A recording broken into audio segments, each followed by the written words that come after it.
Hey there, we're live. I'd like to welcome everybody to the Let's Talk Fishing video podcast. My name is James. I'm going to be your podcaster. Man, it's always an honor to have this man on. You know, he helped me get my podcast started. I helped him get his podcast started. We've helped each other through the years, and we talk quite a bit on the phone together. Anyways, I got Cajun Rob Welsh. How you doing tonight, Rob? Hey, how y'all are? How's it going, Jay? Always good to be on your show, man. It's like a family reunion almost, man. Yeah, you were the first guy I had on after I came back from COVID. You were the first guy I had on after I came back from that god awful operation I had to have. That was horrible. And then, I got the COVID pneumonia. Me and you talked every day. I was about to go stir crazy in the hospital. So we've been through it, brother. We're here for a reason. I don't know what it is yet, but we're still here. We've been through a lot together, man. And here you come on my podcast again, and welcome. Always an honor to have you on my podcast, man. Hey, thanks, man. Always a pleasure to be on. And hey, I noticed I saw some pictures, man. You went fishing over the weekend, man. It's like you whacked some good reds, man. How'd you do? I went out with a guy named. Oh, thank you for asking. I went out with a guy named Tommy Adams. Tommy, this is like the third or fourth time I've been out with him. He runs a first-class guide service. He's got his own lodge. I think he can sleep like 20 people in that lodge, and he lets us stay there overnight, and then takes us fishing in the morning. He likes fishing with me because he doesn't have to babysit me. And he says, cast over there. I can cast a country mile. Oh, yeah. Without getting into it, without casting it over the levees. Like he says a lot of people do. Oh, yeah. I got imagine. I got a picture here I'd like to show our guests. Yeah. Let's see if I can get this thing to work. Yeah, there it is. Good. Man, that's a pretty red, man. Let me put this in perspective, guys. Yeah, it is. Look at how copper that is. This time they just look beautiful in Lake Calcasieu. But that's Tommy Adams. Tommy Adams is 6'4" and has shoulders like a freaking lineman. The front line. Yep. I don't know much about football, but anyways, Tommy Adams is a monster of a man. And I told him, don't hold it out, hold it in. I'm going to come up close, and we're going to make this look like a great picture, a fantastic picture. So, anyways, there it is. That's a 39-inch red, guys. Wow. Yeah, you see his hand. I mean, how big it is. I mean, you can tell, man, that's a beast. Yeah. And you can see that huge stomach it had. These things are well fed in Lake Calcasieu. Man, beautiful color. It was an amazing trip. Beautiful color on it. Trip. And he is such a good fisherman. He casted right up in there to water coming through some floodgates and just worked a 1/4 ounce jig. Perfect. The only way I can do that is, I have a 1 ounce jig, cast it down there, and have a modified drop shot with a dropper on it. Yep. But that's the only way I can do that. No, I got you. All right. But but also he said, Jay, I do this every single day. This is my bull red spot. Man, he's spot on. He's spot on right there. And then we also got a video. My wife was pulling in a black drum, and I mean, there were dolphins surfacing all around. Wow. That's crazy. That's crazy when that happens. That is just crazy. I just could not believe that was happening. But hey, man, so you have been transitioning into the world of kayaks. Yeah, I have. I got lucky, and one of the guys I work with had a good kayak and gave me a good price on it. And actually, before I bought it, I said, let me try something. The weekend before I bought it, there's a little local lake that rents out kayaks. I said, well, let me rent one out for a couple hours or half a day and see how I like it.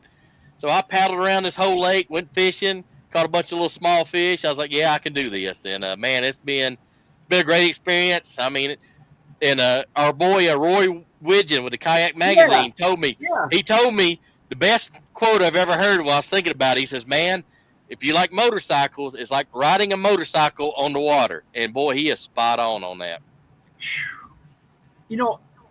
Roy said he's even bigger than I am. Yep. and he has no problems getting in and out of a kayak. He's never tipped one over. And I said, well, just like motorcycles, there are only two kinds of motorcycle riders: those who have had accidents, those who are going to have accidents. Yep. It's going to happen. It's going to happen. But so, I mean, did you tether your fishing rods or? Yeah, when I first load them in, I'll tether them in, and then once I get started, I'll have like the one I'm using. I'll just kind of lay down in the middle of me, and so I can grab it easy. But man, I think the biggest adjustment is casting, because I'm used to being on a bass boat up high standing. Yeah. You're sitting, you got like more like roll cast. I mean, you still flip a little bit, but that's probably about the biggest adjustment, and being so close to the water. Yeah. But you can't just. Nope. Because if you do that, you're going to be creating a lot of this and all those vibrations. The fish know that. The bass have that lateral line. They're tuned into that kind of stuff. Oh yeah, but I've caught I caught a 4-pounder probably within 6 foot of my kayak on a crankbait. So I think it sneaks up a lot. Yep. You have to be careful when you cast, don't you? Oh yeah, you do. And another big thing that I'm slowly learning is, instead of weighing the fish, you measure the fish. So I'm in a couple of the KBF kayak bass fishing tournaments, and they last like year round. So I'm in one that's just for the state of Kentucky, one for my region, and you measure them and you take a picture and you have to have the mouth closed and it has to be pointing this way. But the kicker is they like flopping out. I mean, you got a low gunnel, so I've had a couple. I was about to take a picture and it goes whoop. So I gotta get a full fish grabber. You have your hand on it with one hand, and yep. But also you have to have your identification number there too. Oh yeah. I got a little holder. Yep. Down, have your identification number, and they have to be able to see that it's an approved bump board. Yep. Yeah, there's a couple. There's Catch and Yak Attack's got a leaderboard, so there's a couple different ones. But there's a lot of association of tournaments will allow either one. So. But I noticed and one secret I noticed a lot of guys do is they put their net like on the side where the fish always seems to jump out. They'll put their net right there. So I'm trying to do that. And another thing they do, which I like, is it's just like a backup, like a verification. After you measure your fish, take a picture, you want to put a video. They have a chest mount, and you video you taking the fish off the board and releasing it. So there's no question or controversy if somebody challenges or your fish. They can have your video. It's just like a verification. You only have to have it for like 48 hours. But I think that's pretty cool. I mean, it's just a different feel. It's just kayak tournaments, kayak fishing is just a different. You have to have your phone out. Yep. Take the picture. Then you have to take a video of yourself releasing the fish. Yep. Or just you taking it off the board. I mean, just the fish. You just put it back in the water. So, somebody can't say, well, it's the same fish or something. No, it's not the same fish. There's the video to prove it. So I think it's a good idea. And I said KBF, I know they got a little, like, when you do your picture, it automatically does GPS positioning and all that. Make sure you're on the lake, and it's time stamped. So that's pretty cool. But they got a little brick I think they're coming out with next year or two. You put it on your kayak and automatically does the location, time, and all that. So there's some pretty cool technology in that kayak bass world for sure. I've been really impressed. So that's Dwayne Wally's app you use? Yep. Oh, Dwayne. And it's funny, I didn't know it. I think he was on your podcast one time, we went to the same junior college. We went to Pearl River Junior College or community college now. So I thought that's pretty cool. Yeah, Dwayne Wally's a good guy. He's also quite a fisherman. We tried to hook up and go fishing together. You know how hard that is. Oh, I know. Get all your schedules coordinated. It is. It's pretty hard. And like I was telling you before the show too, another thing on kayaks I didn't realize is a lot of times I'll come back with more lures than what I start with, because I can get to trees, boat can't, get them back in the shallows and the rocks, pick them off the branches in the shallows. So I'll come back with more lures than what I start with a lot of times. So didn't realize that till I got into it. Often. Yeah. That don't happen never in a boat. So, but it's pretty cool. It seems like when you hang up, it's a lot easier to get unhung. Like if you get in a rock crevice, or because you can get over it, it seems like it gets unstuck 9 times out of 10. Well, when you have $150,000 fiberglass boat, you're just not as willing to bring it up there in the, you know, No. particularly since anymore it seems to be 25-mile-an-hour winds sustained all day long every day. Oh yeah.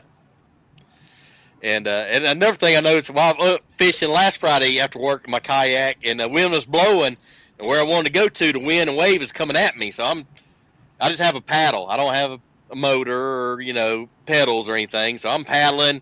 I'm getting with it. I said, well, coming back, I can just glide. I just go with the wind and waves. Well, I get all the way back in this pocket, wind dies. Oh, But it wasn't too bad. I mean, you can take breaks, and just so and when the kayak, man, you stroke it a paddle or two, it just kind of glides. It's pretty cool. okay, so it's easier than it looks. Yeah, it is. It is. And your paddle, like your construction, like fiberglass is pretty inexpensive, pretty lightweight, but they got some carbon fiber. It's kind of like fishing rods. You kind of get what you pay for. If you have a Grant rod that's super light, well, paddle the same way. They got some carbon fiber paddles, just super light. I mean, it's amazing some of the technologies they put into it. I just bought the new Grant rod. I just bought a new Grant rod. It's going to be sent to me, carbon fiber. Oh. Nice. And he made the rod, the reel seat. He asked me what kind of reel I use. I said 2500 class. So he made the reel seat just for that. Wow. Yeah, I give it to Grant now. It's a work of art. When Grant makes a rod, it's a work of art. I've seen him and stuff in Indianapolis. Yeah, it's unreal. That's what I tell people. Go to one of these sports shows, put a Grant rod in your hand. In your hand. Don't take, I use them, but yeah, this is the Finesse Action Series. Ooh, nice. I mean, when I look at that stuff, like right there underneath the reel seat. Yep. And I like where he's got the hook hanger. The hook hanger is above the reel. I like that. Yeah, that just makes sense. Yep. It just makes sense, and also this kind of stuff. Little details like this make the whole ride. Oh yeah. I just love those. That isn't going to squash when I sit on it. No. Because I don't care what you say, man. Stuff happens. Oh yeah, you're fishing. You're gonna get beat and banged around, and it happens. Like co-anglers like you're taking stuff in out of the boats, and the pro doesn't care. You're just an annoyance to him. Well, I shouldn't say that because not all pros are like that. No, I think I've been up close to 190 to 100 tournaments as a co, and I don't think I've ever had a bad draw. I've never not got along with my boater, and a lot of times I stay friends with them, and I've had a couple of them that I got paired with a second time or another tournament, and they're like, "Oh man, I got you today. It's great," and man, that makes you feel good. Your boater's excited that you're fishing with them. Yep. It does. Yeah, I completely agree with you about that. So what's next for Rob Welsh? Well, like I've been with Pittman Creek now for a year, and man, it's been great. I mean, I work in the fishing industry every day, get to know a bunch of people on the vendor side and the dealer side. Let me break in here. Mm-hmm. Explain to the folks who Pittman Creek is. Pittman Creek is the largest fishing tackle distributor in the country. They're number one. They've supplied the little mom and pop shops on the corner. They supply some of the big box stores. We do some international. I know we got some shops in Spain, France, Canada, Mexico. So it's unreal, man. And I mean, all walks of people, different people own shops. It's amazing. I even got 3 Amish tackle shops, believe it or not. Amish tackle shops. They don't have a phone. They don't have a computer. They'll either call their order in, they'll borrow somebody's phone, call an order in to me, or they'll write it out on paper, mail it. And then since they don't have a computer or email, we have to put the invoice in the box. But as soon as they get it, they send a check, hard copy check right back. So, I mean, great folks, man. They are pretty interesting, but they are solid air people. Yeah, it just kind of threw me off, Also, yeah, it did me at first. That did me at first. I'm like, what? I thought this kidding. you have a podcast. Why don't you tell the folks about that? Yeah, me and your good friend, Mr. John Stoutinger, we started a little bit over a year ago, and you helped us a lot getting started, and we've had it about a year, and we have it Monday, Tuesday, Wednesday nights. Monday we kind of have a theme, women in fishing, so we have a lot of the LBAA ladies, some of the ladies that's got like a social media presence, or so that's been a great night for us. I mean, the ladies bring the passion for fishing. I mean, there ain't no doubt. Tuesday we do co-anglers because our podcast is called Co-Anglers Corner. So we have a lot of co-anglers on and that's fishing, and that's always a good time. And then Wednesday, I think I kind of come up with a term, wide open Wednesday. So we just have whoever we want. We've had some pros. We've had all kind of pros on, some amateurs, some guys that's big in the YouTube world. So and it's 8 p.m. Eastern, Monday, Tuesday, Wednesdays. Sometimes we'll do a Thursday. Actually, we're having one tonight, Thursday special. So y'all tune in. Our buddy Big Mike Mueller, the legend himself. Mike Mueller, man. Yeah, Mike he's had a Mueller. great year. He's had a He great has. year. He has. Did he win? Man, I got so busy. He was doing really well in one tournament. Yeah. He ended up winning it. No, I think he was leading day one, and he fell back a little bit, but I think he still had a good finish, and he made the cut for day three, and but he's had a great year, and he's moved out to the Midwest. So I mean, between moving, I don't know how he fits everything in his schedule. I mean, he's a busy guy, but one of the nicest guys you ever want to meet. So we'll have him on tonight. Actually, after this podcast, I'll jump on over there and interview him with John. So. But yeah, great guy. So if you get a chance, jump on over to Co-Anglers Corner after we get done here. And Mike, I think we're doing Nico rigs, which I've done real well on a Nico rig, yeah. like on Gunnersville. On heavy grass, it comes through that grass unbelievable. I mean, don't throw it in a mat, but around grass, it works pretty good. Yeah, grass mats, about all the only thing I can do with grass mats is punch. Yep. If it's about 2 feet under the water, I can do all kinds of things with it. Just run a square bill real slow and kind of grab onto it and pull. Yep. I learned a trick in Florida on that. That one time I fished that open in January on Lake Toho. I got paired with Gerald Swindle day one, and I was throwing a deep Big A, one of the Big A long Big A's. And I had Big A's, yeah. Yep, and I had it on 17-pound test, which it kept it right ticking the grass. It was just right, and I got some good bites doing that. So there's some little tricks of the trade. So that was one I picked up. A place they have a lot of tournaments that I fished a lot is La Crosse, Wisconsin. Yep. It's a Mississippi River, the upper reaches for you guys from down here. And everybody, it was a huge flat, and there's duckweed, and everybody's frogging. Well, okay, everybody's frogging. What should I do? Wacky rig. Because there's about 2 to 3 feet of free water, and then a weed mat. Yep. I caught fish wacky rigging and doing exactly what you said. I had to find that perfect crankbait, and I could do it the perfect speed to just hit the tops of those weeds and pull it away. And as soon as I pulled it away, the fish would grab it. Oh yeah. I mean, not every time, but that's fishing. That's what makes fishing cool, is that you just never know. Oh, absolutely. I mean, and then this time of year, I don't know what it is, after the spawn, the fish get kind of lethargic, but you just feel like a little bluegill peck, and it could be a 1-pounder or it could be an 8-pounder. I mean, but they all bite the same, just a little tick. You never know. That's the fun part. Oh yeah, it is. But it's kind of a tough time of year, but you can still catch some big ones. And it seems like fish are in transition. Some are pre-spawn, some are spawn, some are post-spawn. So they're in all 3 phases, seem like the same time a lot of times. So that's what I say. They're coming, they're staying, and they're going. Yep. Oh, yeah. All at the same time. If you find a really good spawning bay, yep, you're going to have fish in all 3 stages. And, man, what I like doing then is the pop R's. Oh, yeah. Just, you go into a spawning bay, and if it's not filled with bass boats, you can just take that popper and throw it as far as you can and try to find the right cadence. Yep. And then I learned in Tennessee, a lot of guys will use a little 6'3" rod with mono, and they'll flip and pitch it under docks. If those fish are under the docks, they'll flip and pitch a popar on that little rod. Really? That little rod, yeah, that little rod, and that's pretty good.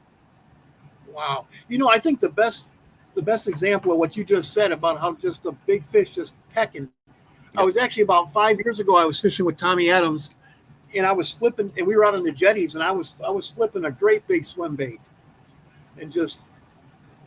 and Tommy's standing up front with me, and he's watching my rod. He's like, "You're getting bites." I said, "Man, it feels like little Yep. little pinfish or something." He goes, "No, not out here, man. Do it again." I threw it in there, and this time, I reeled up, pulled back, and set the hook, and it was one of the biggest reds I've ever caught. I mean, this thing was a stud. My wife was catching fish. She likes to bottom fish, and she was bottom fishing. And I asked Tommy, "Pull me into those rocks, man. I want to flip. I am too ADD, too much of a bass fisherman to sit there and watch a rod. I can't even hold a rod in my hand." Yep. I'm like, oh, absolutely. And talk about that. I had a tournament here a few years ago. My team partner, and we was having a buzz. It was a great day. We had buzz bait bites all day, and we had a good bag. And we was coming in, and there's a seawall, and I said, "Hey man, I'm gonna parallel that seawall with my buzz bait." And so I'm paralleling it, and you know how your little bluegill kind of go, "Doop." Well, it did that. I'm like, man, I got a bluegill, and I'm like, and my line's like, I can't feel it, and so I'm reeling. Well, it was a 4-pounder, and he went under the boat. My rod went, whoop, and and my buddy said, I said, "Get the net," and he's like, "On a bluegill?" I said, "No, it's in the bluegill, 4-pounder," and we was in second place by about 2 ounces. We just missed the win by 2 ounces, but hey, that was a lot of fun that day. And that's tournament fishing, man. Yeah, but buzzbait fishing all day, it was great. So enjoyed it. We got a comment from the audience. It's Brenton Zika from Minnesota, the great state of Minnesota, where the smallmouth bass are crazy.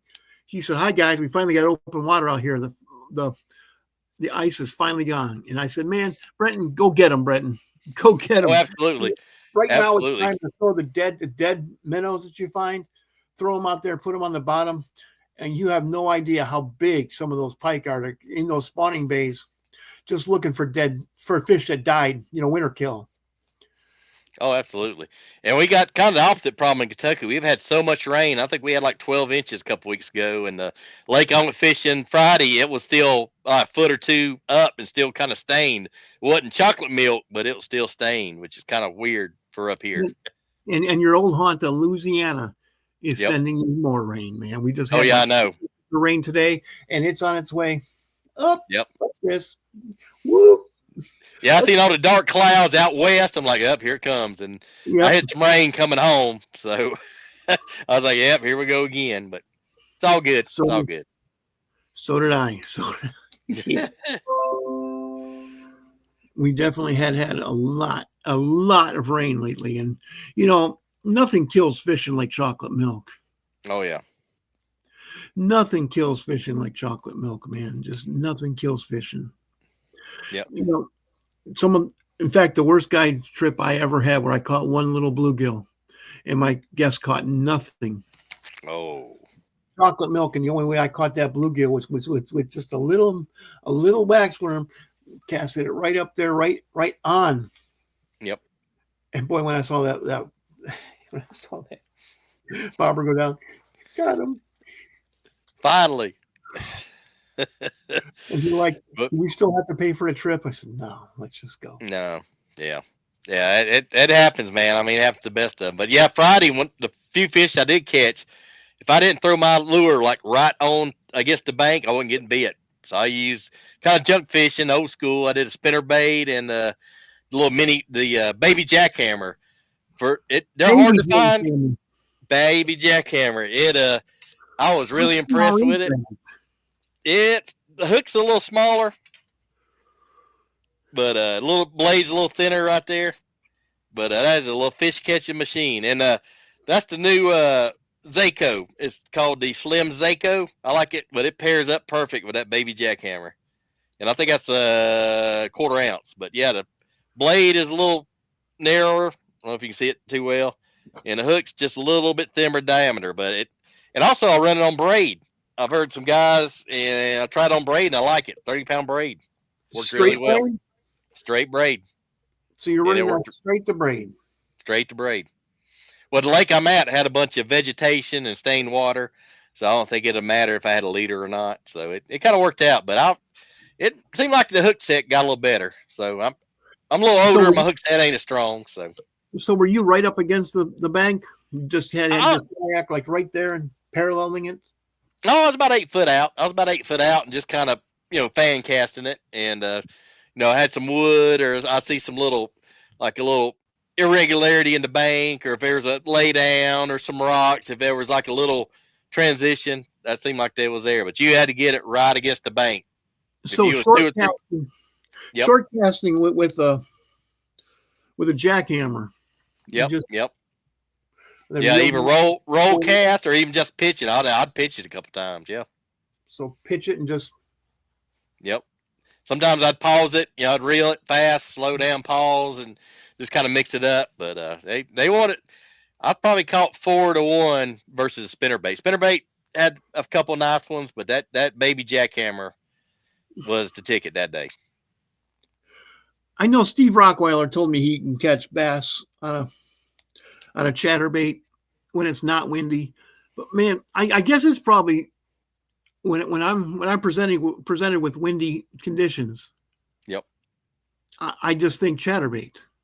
Yep. Or spinnerbait. I think there'll be one day they like the spinnerbait better, and then the next day they may like the chatterbait better. But that's kind of a good 1-2 punch. Usually, if it's like you said, windy, kind of cloudy, overcast, I have both tied on, and pretty quick they'll tell you which one they like better. And they, after just a few casts and few fish, they wanted to chatterbait that day. So, well, bass fishing, I have four presentations tied on. Yep. Wacky rig, chatterbait, spinnerbait, and Texas rig. Absolutely. And Texas rig, I don't even tie on, or I don't even put a soft plastic lure on it till I get there and see what I'm presented with. And people, well, what are you going to use? I'm like, well, let's get to the place so I can look at the water and look at what kind of structure I have, look at how deep it is. More often than not, it's probably going to be some kind of a small beaver tail. Yeah, I'll do the same thing to wacky rig. I'll just have the wacky rig hook on my hook holder until I get there. I'll put on a Cinco, stick bait, or finesse worm. Just depends when we get there. But and another thing we was talking earlier about transitioning from like co-angler to the kayak. It is a little bit of a downsize. I mean, usually I don't. As a co-angler, I'm using 3 to 5 rods, and kayak I'm using 2 to 4 usually. And you have to kind of condense, but one advantage on the kayak, you know where you're going. You're like, I'm going to fish shallow today. You don't have to carry as much tackle. You're more, I guess, focused. You have a lot of stuff that's like this small. Yep. Exactly. So you really have to, man, you were a minimalist as a co-angler. Then you go to this is the way I look at it. Yep. You were a minimalist as a co-angler, but then you went to a kayak angler, and now you have to really think about what's important. Oh, absolutely. And yeah, and I got a little milk crate. Well, we have them crates behind the seat, and that's where I put all my stuff. And but yeah, there's little tricks. I mean, I'm picking up in the kayak community. It's a really tight knit community. I mean, everybody I've talked to, shares information, and hey, this is how I rig my kayak, and you can so personalize your kayak to what you want. I mean, you can get ideas from other guys, and they share everything, even sonar, if they're running sonar, how they wire it. But it's a pretty cool community. I'm loving it. It's funny because I fish with these guys down here, and they're going in there 90 miles an hour in their bullets, and they see a kayak angler and they start talking badly. I said, I really have a lot of respect for kayak anglers. Really? Think about it, man. That guy's miles from the boat ramp. Yeah. And he didn't get here in 3 minutes like you did. And he's not as stable as you. He can't take as much stuff, so he has to really think about what he's doing. He can't have 600 packs of soft plastics, 400 crankbaits, 6,000 spinner baits. He can't do that. He might have 60 lures total in his boat, and he just has to make do. Oh yeah, just grind it out.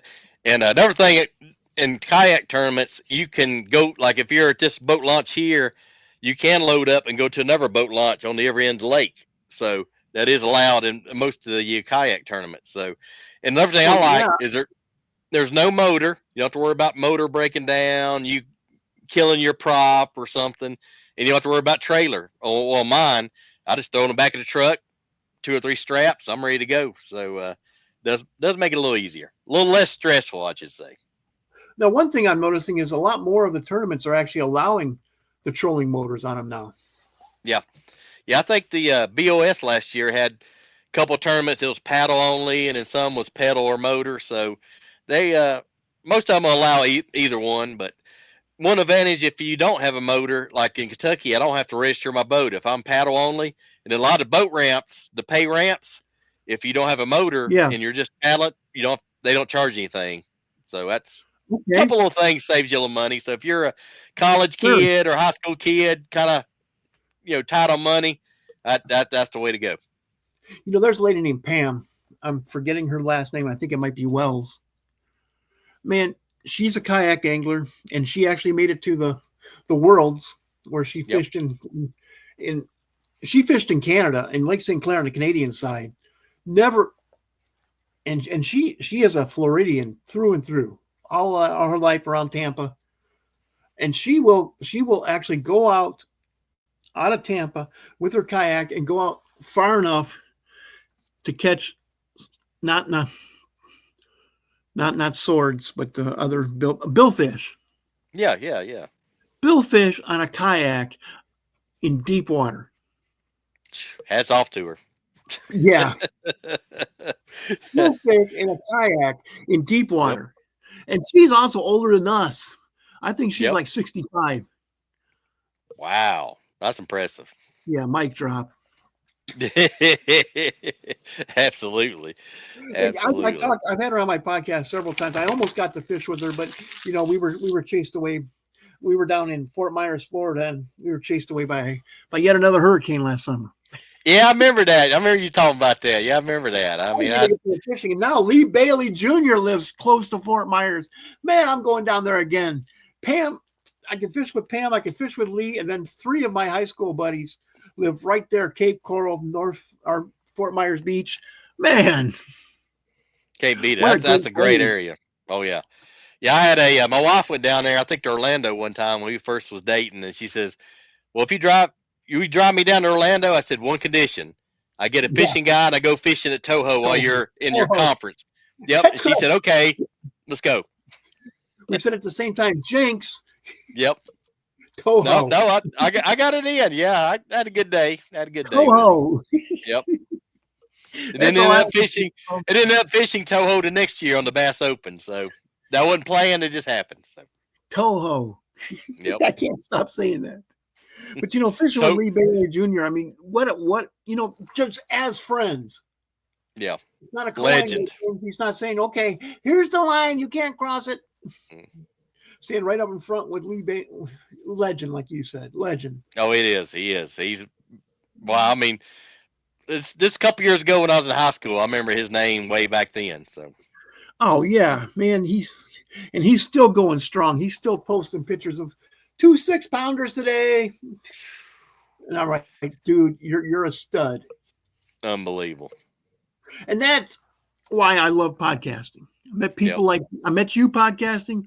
Yep. I met people like Lee Bailey Jr., Jim Grant, so many. Tommy Adams, became good friends with him.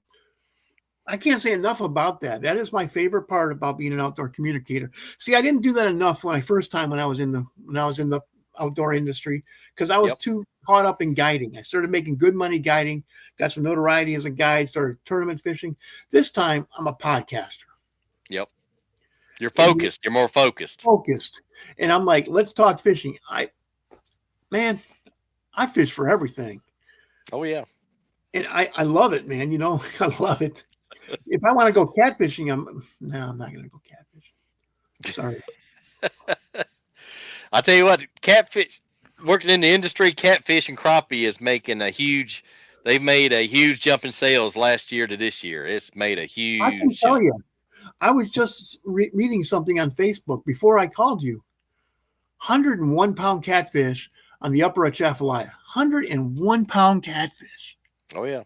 101 pounds. That is freaking a stud.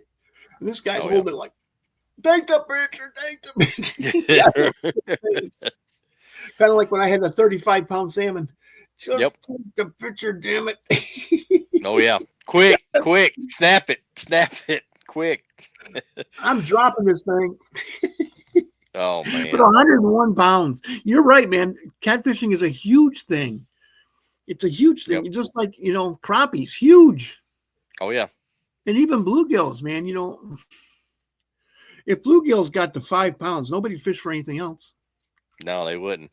And I said crappies made a huge jump. I mean, even in the rods, like catfish rods, you see them getting like a little fancier, a little bit more priced, and they're selling like crazy. But crappies made a huge. I actually got a shop down in your area in Shreveport called the Crappie Shop.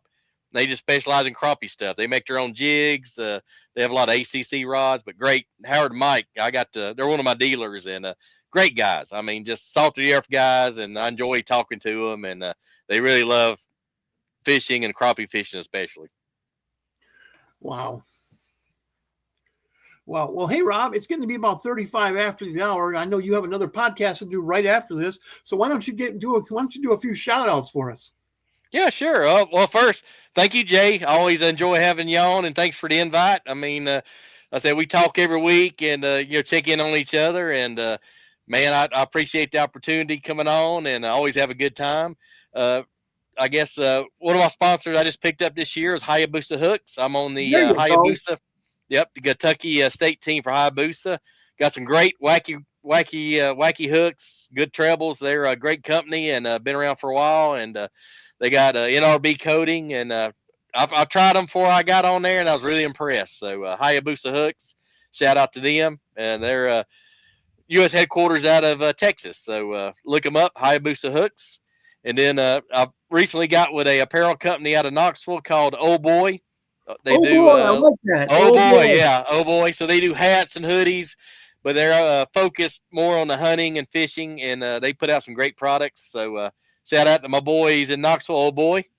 What's I up, like that guys? name. Oh Yeah, boy. and they got That feels old like a school true Southern camouflage. guy. Oh yeah, they got some old school camouflage. So Look at that old great, boy over great there. guys. Look at that old Great, boy. great guys. Old boy Great bought a guys. 5-pounder. Yep, absolutely. But they got some sharp stuff. And then my boy Todd Gold of Pit Pulse Fish Lures has a great like a Pulse, like a scrounger top head. I use that a lot, especially if I'm behind a scoper. That really does well for co-angler. So guys, if you're wondering how to catch behind a scoper, put you on a Pulse Fish Lure jig, vibrating What does it jig, and their spell now? minnow. I can't understand what you're saying. Pulse, Pulse Pulse Fish. Pulse. Pulse Fish Lures. Yeah, Pulse. Pulse. Pulse. Yep. Pulse. Okay. Yep. But they got jigs. They even got some rods just come out. So check them out. And Todd Gold, he's MPFL champion and great guy. He's from East Tennessee as well. So check out his products. Just got him on with a Kistler rods last year. Kistler out of Texas. So great rods. So check them out. They've been around for a long time. Great quality rods. And then, of course, Wicked Weights. Got on Wicked Weights. They got some great tungsten weights. Yep, good jigs, good weights. So I've been using them for a couple years, and yep, great company and great home made products. Then down in your area, my folks, yep, my boy Mr. Boy down at Swamp Pro Lures. So they're out of White Castle, Louisiana. They make everything in house. So I know where that is. In fact, I'm going to be Yep. there tomorrow. Yeah. Awesome. But yeah, Rob, boy. One last thing I got to talk about. I just got a comment from the audience. Thump 'em Soft Plastics is a faithful follower of my show. He said, "Evening, guys. Sorry I haven't been on or reached out to you. Not doing so good at this time. Still having some pretty bad effects from hitting my head on the ice in February.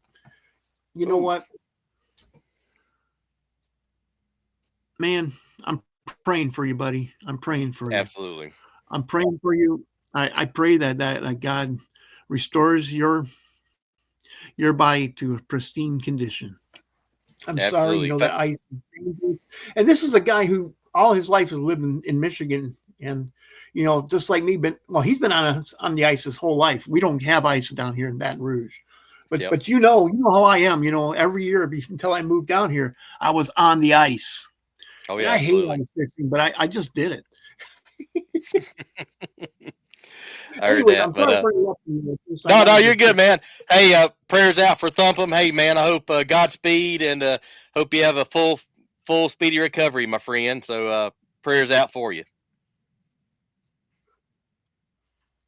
Yes. Do you have more? I'm sorry if you lost your train of No, thought there, man, but I got a couple that more. just kind of. No, yeah, definitely want to keep him in our thoughts and prayers. Well, Everybody, keep him in your thoughts and prayers for sure.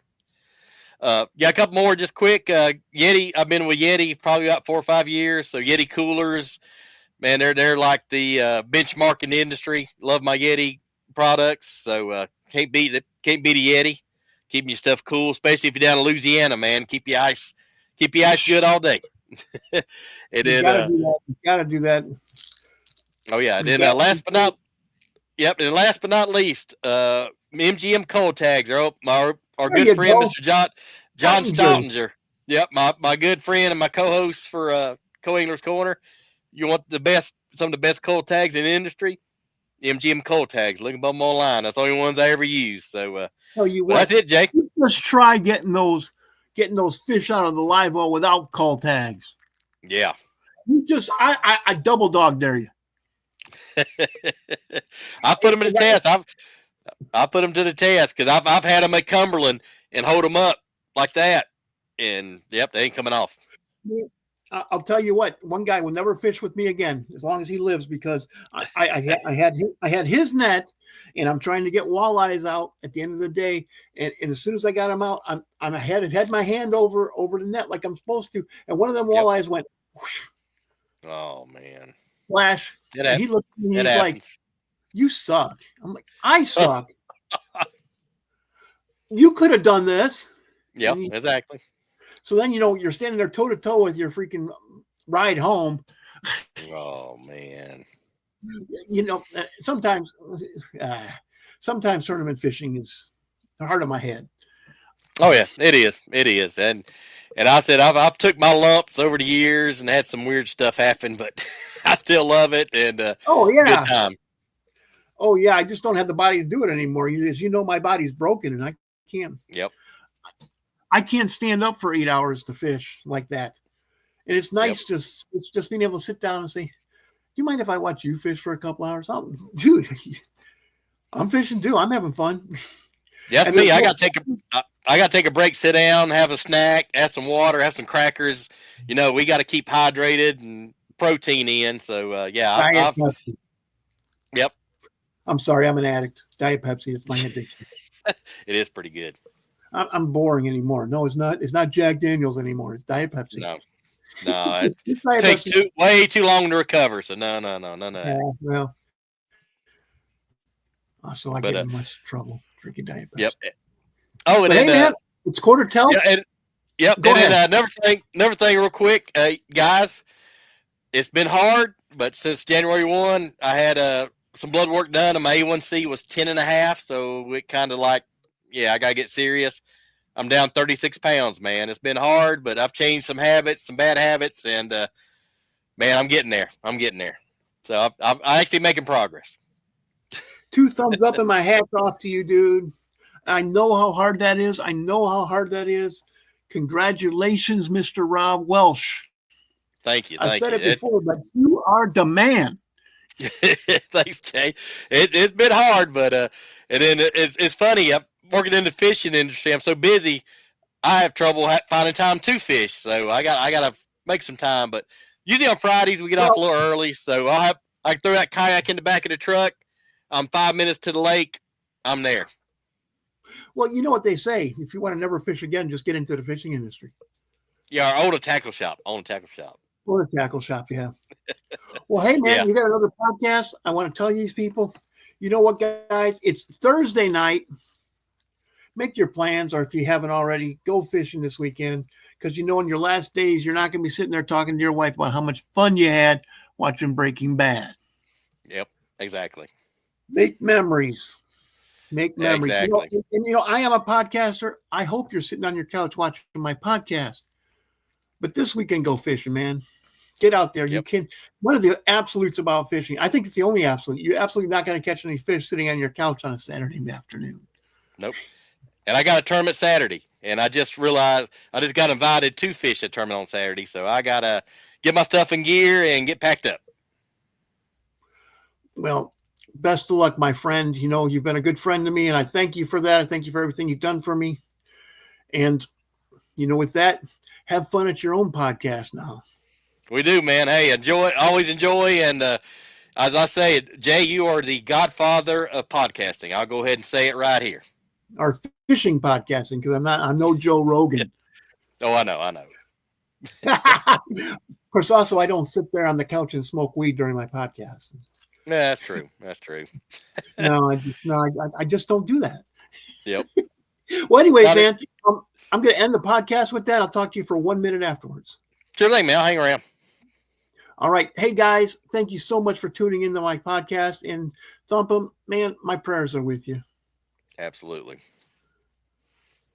You don't. Steve, Roy Widgeon just said, you don't know, Roy. I don't sit on my couch and smoke weed. Not during my podcast. Come on. Okay. Shout out to Roy. That's why I'm in the kayaks, because of Roy. Hey, thank you, Roy.